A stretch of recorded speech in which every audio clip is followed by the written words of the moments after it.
Lapit na tayo mga kapsa. 10 minutes left na lang. Ayan.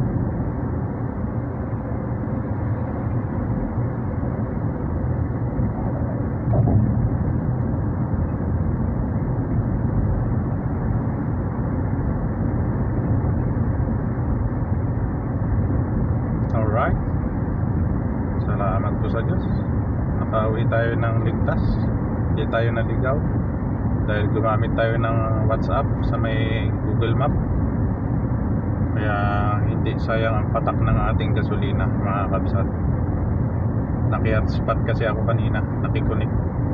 Then binuksan ko yung Google Map. Ang sinearch ko ay Al Nakil Mall. Yun. Yan po. Traffic na dito mga kabsat. Yan po, traffic na. 9:15 PM. So traffic dito. Ayan. Nasa city na tayo uli. Yan. Abang-abang po.